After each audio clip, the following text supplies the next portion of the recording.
Bonsoir à tous, bienvenue dans votre émission, votre projet pour la Réunion. On va parler de d'hindouisme, de la Réunion, d'indianité réunionnaise avec Pascal Bokikeni. Bonsoir. Bonsoir. Alors, ce qui a marqué notre invité, c'est cette inauguration à Sainte-Rose. Voilà, c'était quelque chose, la construction d'un temple qui reste quand même exceptionnel et qui le sera pendant je ne sais combien de temps parce que c'est quelque chose de, non pas d'exceptionnel seulement pour la Réunion, mais même pour l'Inde, ayant voyagé pendant plusieurs années. Je n'ai pas encore eu l'occasion de voir un temple de cette beauté dédié à la déesse Mariamman. Alors, dédié à la déesse Mariamman. Alors, on va quand même préciser qui, dans l'indianité réunionnaise, on a... Bon, à la Réunion, on est plus shivaïste que vishnouiste, normalement, quoiqu'on est devenu un peu plus vishnouiste ces dernières décennies. Il y a un fait, c'est que c'est parmi les divinités souvent honorées, Venariyagel pour dire Ganesh, Soulien, donc Ganesh, Marliemen, Karli, Mardevirin et Muni ou Mini. Oui, bien sûr. D'accord. Là, pourquoi un temple dédié à Marliemen? Parce qu'il y en a un également sur la route de la 4 voies de Saint-André, là, pas loin de la grande surface. Il y a aussi un temple dédié à Marliemen. Qu'est-ce qui fait qu'aujourd'hui, on va plus vers les divinités, je dirais, végétariens ou végétaliens? Bon, déjà, parlant de la déesse Mariamman, pourquoi un temple pour la déesse Mariamman? Parce que c'est dans notre ADN religieuse et spirituelle, parce que les engagés indiens qui étaient venus ici à La Réunion venaient des villages, et dans les villages en Inde, ils avaient l'habitude d'honorer la déesse Mariamman, parce que c'est la déesse que l'on prie pour pouvoir nous apporter déjà de la pluie pour l'agriculture. C'est la mer aussi. Oui, c'est la mer. Si on compare, enfin si on compare, je sais pas une comparaison, mais si on fait un parallèle avec la religion catholique, on peut dire c'est Marie chez les hindous. Oui, on peut comparer. Ouais. Et pourtant, justement, Mariamman a de plus en plus de dévotion à la Réunion. C'est ça qui est surprenant. On fait même des marches. Avant, la marche sur le feu était plutôt pour Karli. Aujourd'hui, il y a pas mal de marches sur le feu pour Marliemen. Oui. En fin de compte, la Mariamman, c'est une déesse populaire, à la portée de tout le monde, du riche, du pauvre, du pur, de l'impur. Elle symbolise la compassion. Et surtout, c'est une déesse que l'on prie beaucoup pour détruire les maladies, les épidémies, etc. Et dans la connaissance de Marliemen, là, il faut savoir que les engagés indiens qui sont venus à La Réunion au moment de l'engagisme n'étaient pas des érudits, n'étaient pas des lettrés. Ils sont venus avec leurs connaissances qu'ils ont reproduit, avec un savoir souvent limité en matière de religion, et ils ont malgré tout réussi à développer une pratique.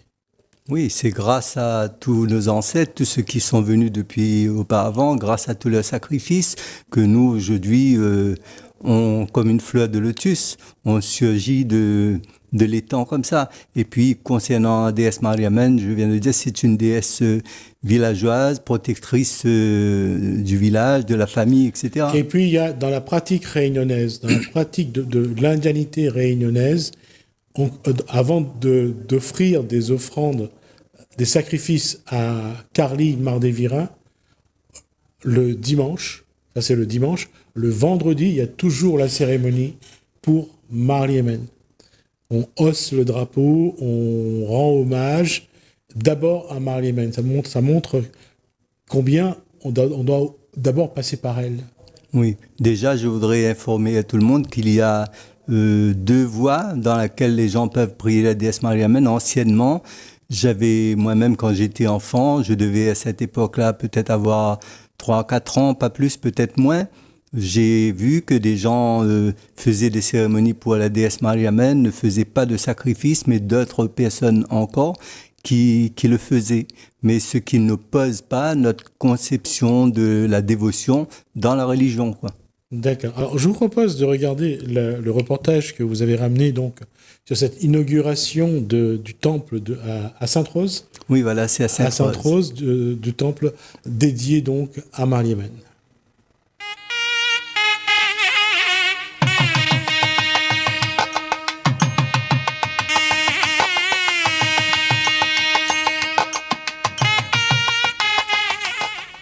Om Namo Bhagavate Sri Ramakrishna Namaha. Le meilleur jugement que l'on puisse porter sur un homme, c'est ce qu'il a accompli durant la dernière partie de sa vie, après qu'il ait galéré et persévéré pendant de longues années ou toute une vie pour pouvoir apporter un minimum de confort à toute sa famille. Ensuite, la plus noble et la plus grande action qu'il puisse accomplir, c'est de se rapprocher de Dieu en accomplissant de grandes actions honorables comme celui de donner à des centaines, voire même à des milliers de personnes la possibilité de se rapprocher de Dieu à travers la religion. S'engageant dans ce genre d'initiative à caractère sacré et spirituel, voilà ce qu'a accompli M. Guito Narayanan, dont l'action, l'accomplissement devra rester à jamais gravé dans la mémoire du patrimoine culturel et religieux tamoul de la Réunion et d'ailleurs. Je lui donne toute ma bénédiction. Madame Narayanine Marie-Ange, née Naralingom. Comme souvent, mes enfants m'emmènent au temple de Sainte-Rose. J'ai pu ainsi voir le déroulement du chantier et lors de ma dernière visite, j'étais particulièrement émue devant la beauté du temple. C'est magnifique. J'invite le monde entier à venir prier Mariamène, notre Mère divine, car c'est vraiment exceptionnel. Je m'appelle Marie-Ange Naralingom, je suis née à Sainte-Rose et j'ai 92 ans. J'ale 28 petits-enfants et 32 omnières petits-enfants. Je suis l'épouse de Noël Narayanine dit Léon, décédé le 20 novembre 2002. Aurait tellement aimé voir ce que j'ai vu. Je remercie toutes les personnes qui ont participé à la réalisation de cet ouvrage, car le résultat est sensationnel. Grand merci à tous ceux qui y ont contribué, et mon souhait le plus sincère est que ce temple reste à tout jamais ouvert avec de la vie. Tous peuvent y venir. Des témoignages sur le temps d'avant. Émilien Naralingon, 89 ans, se souvient. La propriété Mourouvin a été rachetée par notre oncle Arna Salom Tayamin. Après le décès de celui-ci, la propriété a été revendue en 1970 à Monsieur Noël Narayanan. Il a organisé des marches sur le feu entre 1970 et 1975 en l'honneur de la déesse Pandiali. À l'époque, il y avait des sacrifices d'animaux le lendemain de la marche sur le feu. Plusieurs prêtres y ont officié. Après quoi, le temple est resté quelque peu en sommeil jusqu'à la reprise en 1989 par mon neveu Guito Narayanan. Le temple a été alors dédié à la déesse Mariamène. Darmon Pajanier, 79 ans, se souvient. J'ai été l'élève de tonton Kandasamy Palanikaoudin Dikandé, il m'a demandé d'officier car il était un peu fatigué pour ce qui devait être la dernière marche sur le feu. On dormait sur place pendant les 18 jours.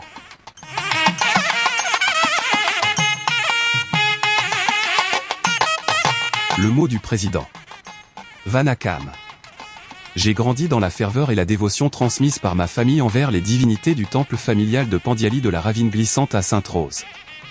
À leur côté, en particulier auprès de mon père Noël Narayanan et de mon tonton Kandé, j'ai appris à prier, à respecter nos traditions et à m'investir pleinement dans la vie du temple. Cette foi indéfectible entretenue par mes aïeux m'a marqué, forgé et guidé tout au long de ma vie. Même si ce temple profondément, ancré dans notre histoire familiale, il est ouvert à tous les hindous d'ici et d'ailleurs. Nous sommes toujours ravis et honorés d'accueillir tous ceux qui souhaitent partager des moments de foi et de spiritualité. Aujourd'hui, c'est avec une immense joie et beaucoup de fierté que nous nous préparons à célébrer le Mahakumbha Abhishegam, un moment symbolique qui marque une étape importante de l'histoire du temple. Monsieur Ajaguin Soleilin Serge Coujon-Devel, officiant de la marche sur le feu au temple de Sainte-Rose. J'ai rencontré Monsieur Narayanan Guito. Nous avions convenu qu'à la condition que je tienne mes engagements d'officiant, il entreprendrait des travaux de rénovation du temple à cette époque. Je lui avais proposé de faire visiter le temple à mon gourou Anamani Dali et en discutant, une décision importante fut prise, celle d'instaurer la marche sur le feu de 10 jours en l'honneur de la déesse Karu Mariammen. Par la suite, Dito et moi nous avions pris la décision de partir en Inde pour préparer un Kumbhabhishekam, d'où l'acquisition de la statue Karu Mariammen actuelle et le Kodi. Aujourd'hui je me rends compte que j'ai parcouru un long chemin aux côtés d'une personne de parole, fidèle à nos engagements pour notre communauté et toujours dévouée à faire épanouir notre belle religion dans toute sa philosophie. Le temple hindou de Sainte-Rose. Situé à l'est de l'île de la Réunion dans la commune de Sainte-Rose, le temple hindou de la déesse Mariammen fait partie sans conteste du patrimoine historique de ce territoire. En effet, aux prémices de son existence, ce temple comme bien d'autres de l'île a vu le jour avec l'arrivée des engagés indiens venus en renfort de main-d'œuvre pour la culture de la canne à sucre sur l'île, d'où sa localisation en face du domaine de la Roseraie, un lieu chargé d'histoire. En effet, c'est là que se trouvait l'une des plus anciennes usines sucrières de la Réunion avec sa célèbre cheminée communément appelée cheminée de la Ravine glissante, laquelle est inscrite officiellement en totalité, y compris son terrain d'assiette, à inventaire supplémentaire des monuments historiques de France depuis le 2 mai 2002. En 2023, des travaux d'ampleur ont été entrepris pour donner au temple un style dravidien en accord avec les écrits sacrés d'édifices religieux, Agama, avec l'implication de toutes les personnes qualifiées pour cela, notamment celles venues de l'Inde, des Starpati, sculpteurs, forts expérimentés dans leur art, armés d'un savoir spécifique en la matière. Pour cette année 2025, les travaux sont achevés et un temple nouveau s'offre à tous au travers de l'association Karu Mariammen de Sainte-Rose. Si les principaux traits distinctifs de la ville de Sainte-Rose et son association avec le volcan, désormais vient se rajouter à son authentique lieu et monument à visiter, le temple Karu Mariammen.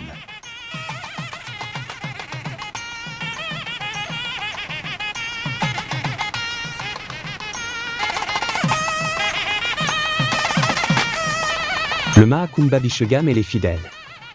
Le mot « Maha » signifie grand, Kumbha, Kalasa, est un pot rempli d'éléments sacrés et Abhishekam signifie généralement baigner, racine sanskrit shik signifiant arroser, Abhi signifiant tout autour. Lorsque les deux mots sont combinés, cela signifie verser cérémoniellement des éléments sanctifiés, en somme un grand bain rituel. Ce puissant rituel hindou pratiqué dans les temples est censé homogénéiser, synergiser et unir les pouvoirs mystiques de la divinité. Le Kumbhabhishekam est également connu sous le nom de Samprokshanam. Plusieurs étapes rituelles constituent le Maha Kumbhabhishekam et cela sur plusieurs jours consécutifs, CF programme. Les invocations, les rites de purification et de bénédiction, ainsi que les diverses offrandes en sont quelques-unes. Par ailleurs, assister à une telle célébration est déjà une source de bénédiction pour les fidèles car les flux d'énergie divine y sont permanents, tout est optimisé de manière à créer une ambiance cérémonielle transcendante. La présence des fidèles est d'autant plus importante car leurs prières viennent renforcer celles des prêtres. Il y a un échange vibratoire énergétique entre les dévots et les divinités du temple dans ce but de purification intérieure comme extérieure. Prier en groupe renforce la communion fraternelle, l'unité, le sentiment de faire partie d'une même famille. Ananta Murugan, Starpati, architecte en Inde. Je suis né en 1979 à Kutavasal en Inde, je suis marié et j'ai 2 enfants de 18 et 15, depuis 20 ans je suis Starpati, architecte décorateur, spécialisé dans le style des Dravidiens. J'exerce ma profession à La Réunion depuis 10 ans. J'ai beaucoup de plaisir à travailler à La Réunion. J'ai travaillé sur plusieurs temples ici, après 2 ans et demi de travaux nous arrivons à la fin du chantier. Je voudrais remercier la famille Narayanin pour leur confiance, c'est le plus bel ouvrage que j'ai réalisé au nom de mon équipe et moi-même. Longue vie à tous et que ce temple soit un lieu reconnu pour sa tranquillité, sa grâce et qu'à tout jamais l'édifice reste ouvert à tous. Mot de Monsieur Narayanin Théophane, président d'honneur de l'association Karu Mariammen. De son vivant, mon père voulait faire de ce lieu un centre spirituel mais aussi culturel, il n'a pas pu achever son œuvre, il fut emporté par le destin alors que ses travaux étaient déjà bien entamés pour le temple. De ce fait, je me suis beaucoup investi pour la réalisation finale de ce bel édifice, avec honneur et un fort enthousiasme. Je souhaite longue vie à ce temple, que ses portes demeurent à tout jamais ouvertes à tous sans exception, que l'épanouissement du cultuel et du culturel trouve ici son berceau dans l'est de l'île, sous l'égide de Shakti Mariammen, déesse de la santé, de l'agriculture, qui enlève les maladies, qui soigne nos terres et nous permet de boire et de manger.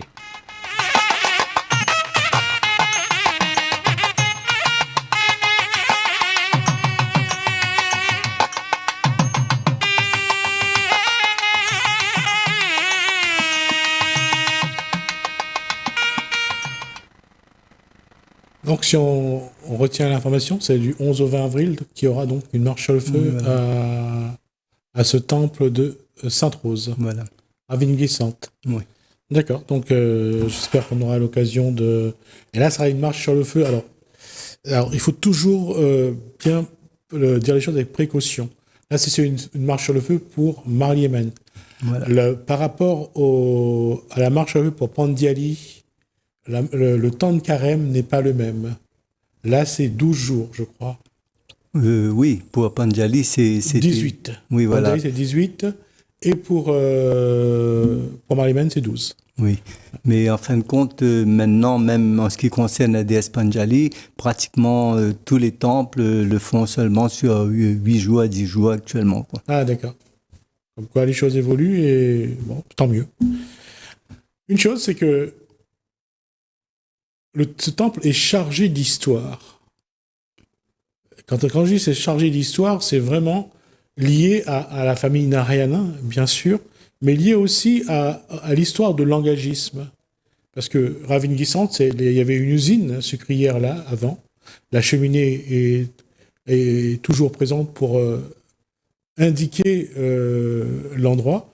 Et c'est vrai que, j'allais dire, quand on regarde les marches sur le feu, surtout dans les années 80, que ce soit à Bois-Rouge, que ce soit à Quartier Français, que ce soit à Beaufort, Saint-Benoît, que ce soit à Saint-Louis, que ce soit à Saint-Pierre, l'usine s'appelait encore comment à Saint-Pierre? À Grand-Bois, à Caserne ou à Caserne. Grand-Bois, Caserne. Les marches sur le feu étaient vraiment bien, j'allais dire, fixées à côté de l'usine. Oui, voilà. Mais par la suite, ça a été décentralisé, mais assez tardivement quand même.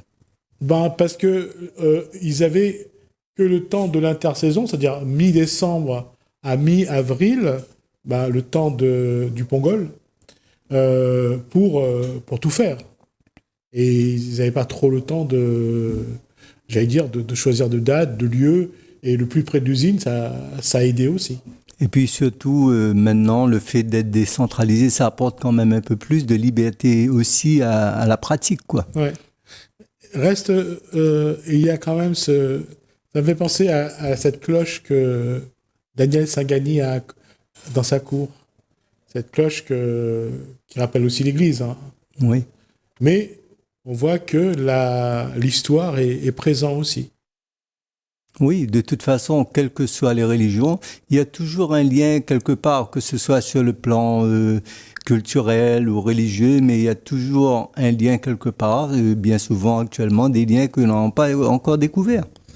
Et dans cette démarche-là, ce que je souhaite et ce que j'ai essayé, moi, de transmettre, c'est l'histoire d'abord. Derrière chaque marche sur le feu, il y a d'abord une histoire, il y a une famille, plusieurs familles, il y a la souffrance. Et ce moment-là, c'était vraiment pour aussi exalter. Ils étaient loin de chez eux, ils n'avaient pas de moyens, ils étaient dans une grande souffrance, et leur dévotion à Dieu, c'était vraiment leur... Le seul refuge, ouais. C'était la religion ou des pratiques religieuses, marche sur le feu ou d'adoration de la déesse Mariamène, etc. Tout ça, quoi. Ouais. Et quand on regarde quand on regarde la mythologie indienne, elle est époustouflante. Le nombre de divinités, le nombre de parèdres. Je veux dire, par exemple, si on commence par Shiva, il y a Parvati, il y a Durga, il y a Kali. C'est quelque chose de magnifique. La posture du dieu Hanuman par rapport à Vishnu, par rapport à ses combats qu'il a menés dans l'histoire de la religion indienne, j'allais dire, c'est vraiment fantastique, quoi. En fin de compte, dans l'hindouisme, ce qui fait vraiment sa beauté, vous voyez, jusqu'à maintenant, il y a des milliers d'années, et les gens, ils sont toujours attirés par cette culture, par cette religion, tellement il y a tout autour Et il y a un fait, là-dessus, je voulais dire Pascal Boukekeni, c'est ce lien avec la nature. Marlimen, c'est la nature. Oui. Il n'y a pas de... Et c'est le côté végétarien ou le côté végétalien. C'est... et là, les fruits, ça me fait penser à ce qu'on peut retrouver dans d'autres pratiques, mais c'est important de voir comment Marlimen lie l'individu à la nature. Parce que tout ce qui va être utilisé pour décorer, pour embellir, tout vient de la nature. Mais comme je l'ai dit tout à l'heure, la déesse Mariamène aussi est une déesse que l'on prie, que l'on adore pour la croissance de l'agriculture, pour le développement. En fin de compte, elle est source de vie de la nature qui permet à l'être humain de vivre. On poursuivra la prochaine fois sur cette posture-là. Pascal Boukekeni, on est arrivé à la fin de l'échange. Merci pour cette information et merci pour les images. On a l'occasion de revenir sur d'autres éléments et de montrer comment l'indianité réunionnaise, parce que ça, on ne parle pas souvent, s'est développée de manière unique, parce que ces pratiques-là n'existent plus qu'à La Réunion, mais ils n'existent plus ailleurs, y compris en Inde. Alors, juste un petit mot. Donc, la famille Narayanin, c'est afin de rendre hommage à leurs ancêtres aussi, de leur apporter là où ils sont un peu plus de bonheur, de satisfaction, qu'ils ont également fait ce temple aujourd'hui. Le bonheur qu'ils ressentent en allant prier, tout ça, c'est un peu le bonheur maintenant qui reflète maintenant en ce qui concerne l'âme de leurs ancêtres, quoi. Merci Pascal Boukekeni. Merci à vous de nous avoir suivis. Merci Hélène, merci François. Je vous dis à bientôt.